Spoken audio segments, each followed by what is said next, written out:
Greetings and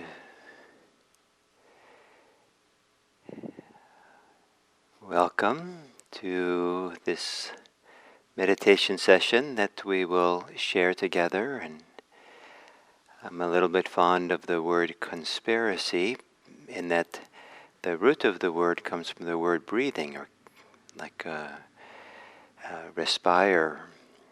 So we who breathe together is a conspiracy. So here we are, our little conspiracy to learn how to be free. And as a little introduction to this sitting, to go back to the metaphor of riding a bicycle, that if a person doesn't know how to ride a bicycle and is going to learn, there's a lot of attention on oneself.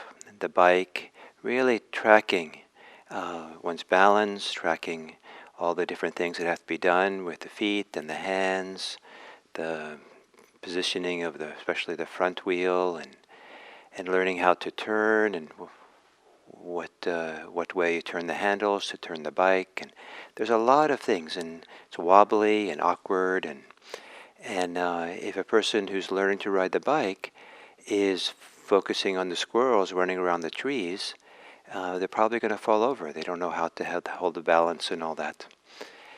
And so the attention is appropriately kind of on oneself and what's going on.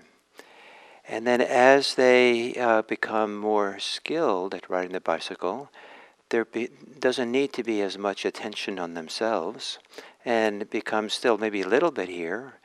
But as they continue to get more and more skilled, at some point they're able to ride the bicycle safely and also be able to enjoy the view and look at the squirrels in the trees.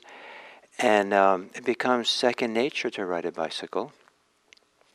And the person doesn't need any conscious, intentional focus on their own body, their balance, themselves as the operator of the bicycle, and they don't have to be self-consciously thinking about what they need to do.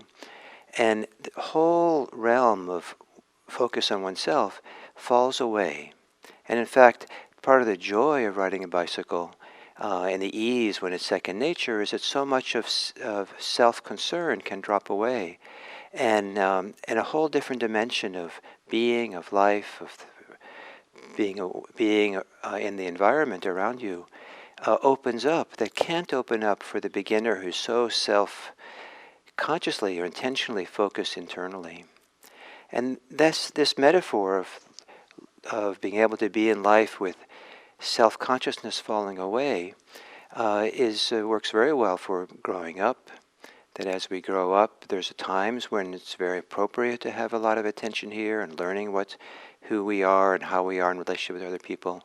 But as we keep maturing and growing and developing, then at some point there's a letting go of needing to focus on oneself. That's intentional self-conscious concern and preoccupation.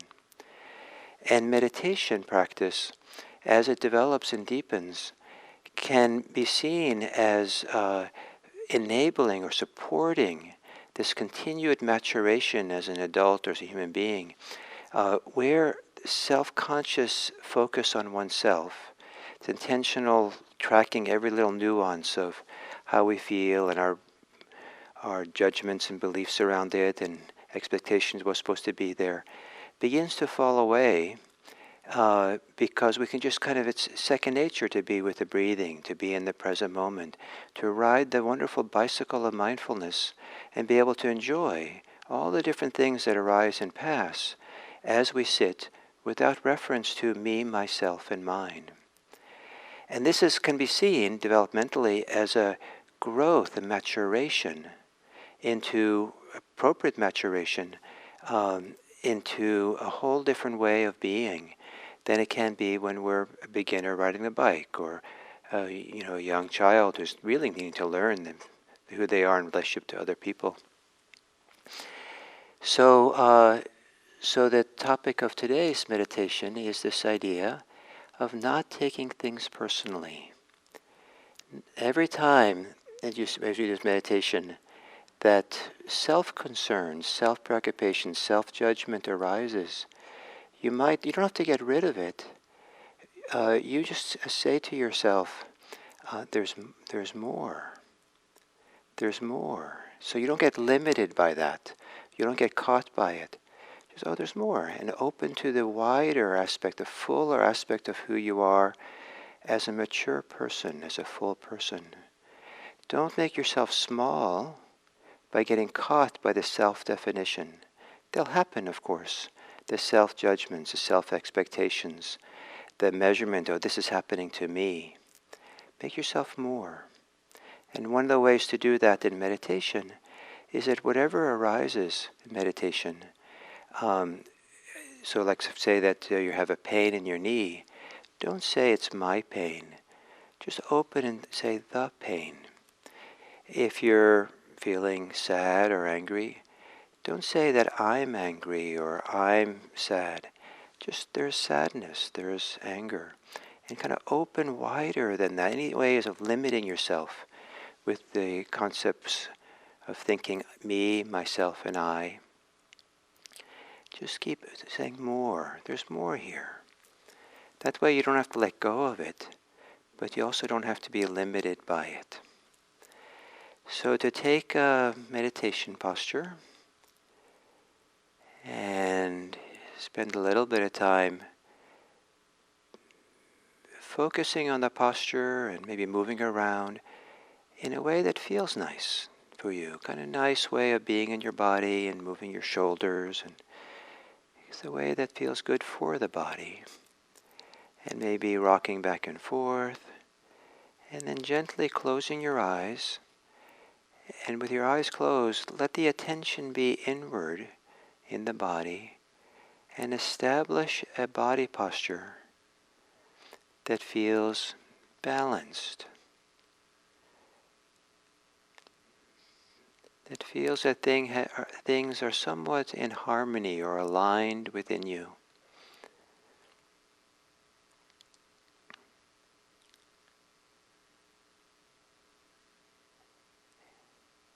And it's possible that for most of your life you have breathed unself-consciously. The breathing just does itself.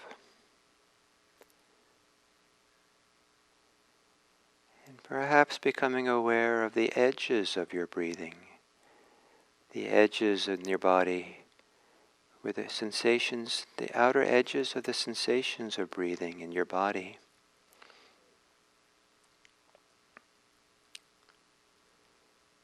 And if it makes sense to you, as you're aware of the outer edges of breathing, of the sensations of breathing, maybe in the rib cage or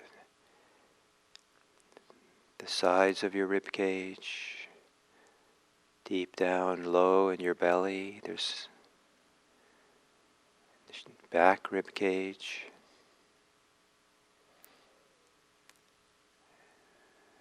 Maybe there's movements in your shoulder.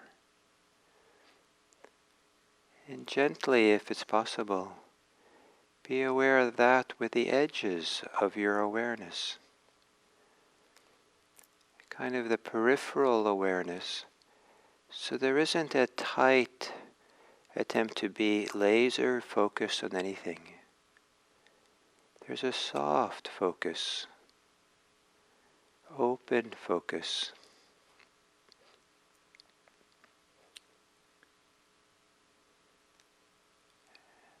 Perhaps a gentling of the mind.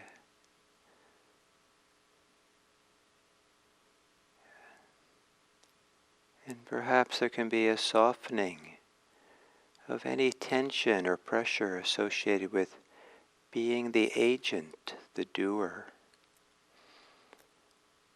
or the receiver of experience, or even the victim of what's happening. To soften and relax.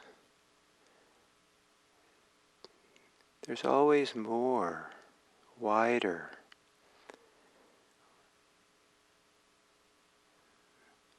The world of experience is always more and wider and bigger. than any little definition of self, me, myself, and mine.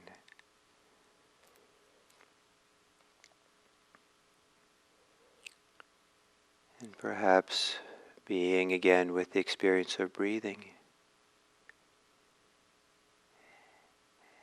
And the idea, even here, there's more.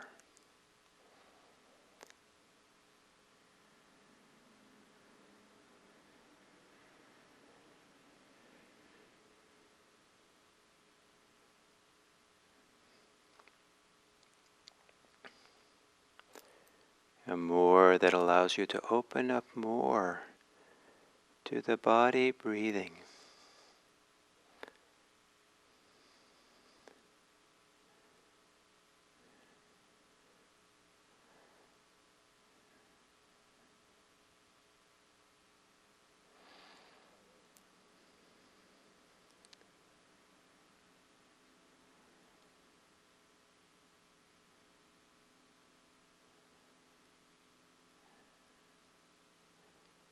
And as much as we are grounded in our body, there's always more.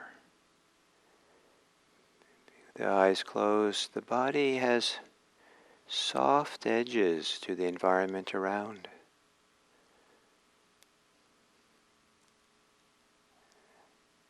The field of awareness can be vast and open, not limited by any particular definition or any particular action or thought. More breathing.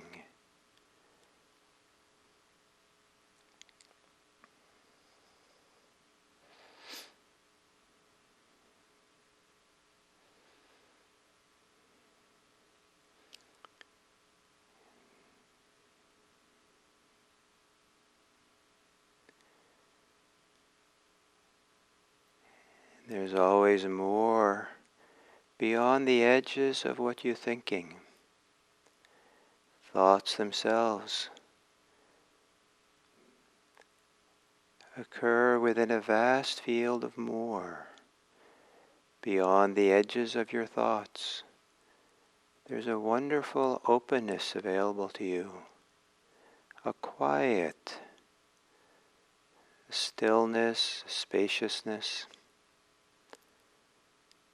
If you don't limit yourself by your thoughts, but open to what's more. And in that more,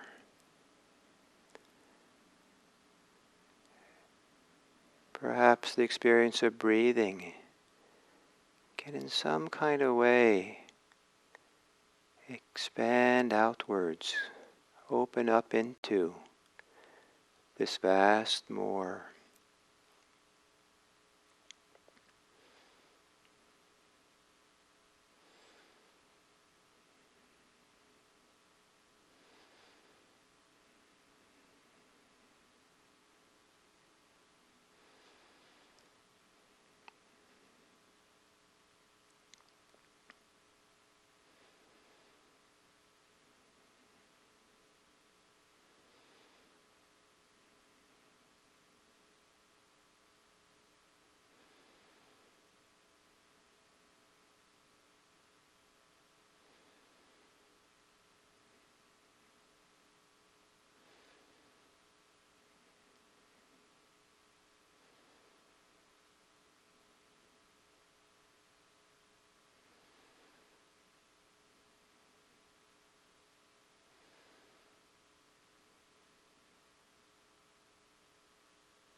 Anytime you get caught in thought or feel like you get contracted or narrow or focused too much on something,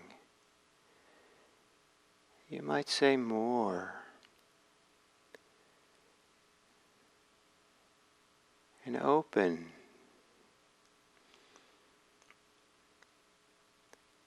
And even the more, saying more, there's more than the more. There's always more than anything that you can self-consciously associate yourself with, and to relax, open, become quiet into that more than thoughts, more than feelings, more than body, more than breathing, more than any attempt to understand what's more.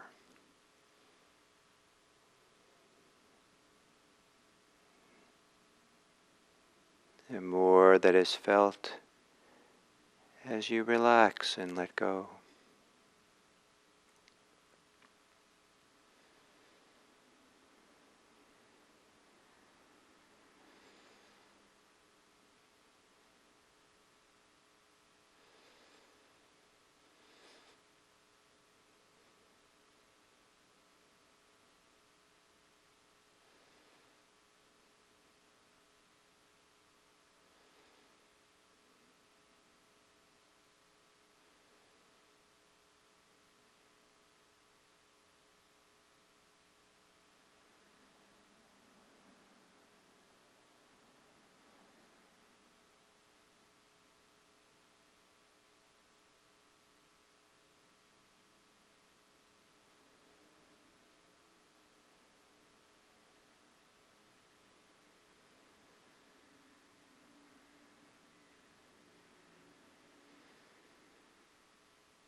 allowing yourself to be as you are. But at the same time, knowing that there's always more, not to be limited by anything, but to relax and open wider, beyond what is self-conscious, beyond what is self-definition, beyond any ideas or fixation, holding.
then as we come to the end of the sitting,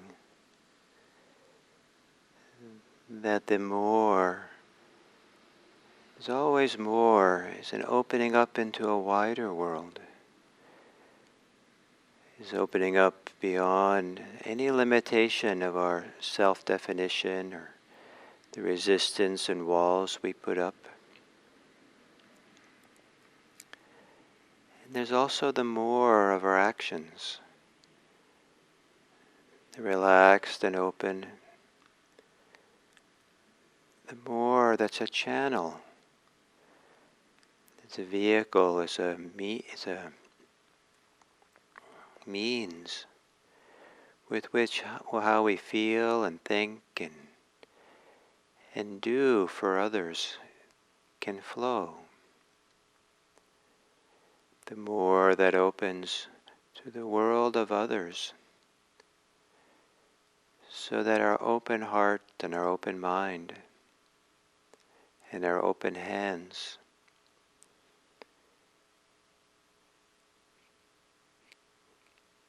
can be the means by which generosity flows from us to the wider world. The open mind and open heart is a means by which we care for that which is more than just ourselves. In a sense, to care for the wider world with the simplicity and the unself-consciousness in which we care for ourselves, perhaps. And may it be that as we go forth from this meditation, that we explore and act on, and how is it we can open up to the more of the world, so that our generosity, our goodness, our love for the world and others can flow a little bit more fully for the next while, so that we're not limiting ourselves from generosity and love, but we open, we grow, we mature into the greater more. We're caring for the world is a natural part of how we are, as natural as breathing. May it be that our meditation practice supports us to have hearts that care for the welfare and happiness of all beings. May all beings be happy. May all beings be safe. May all beings be healthy. May all beings be free.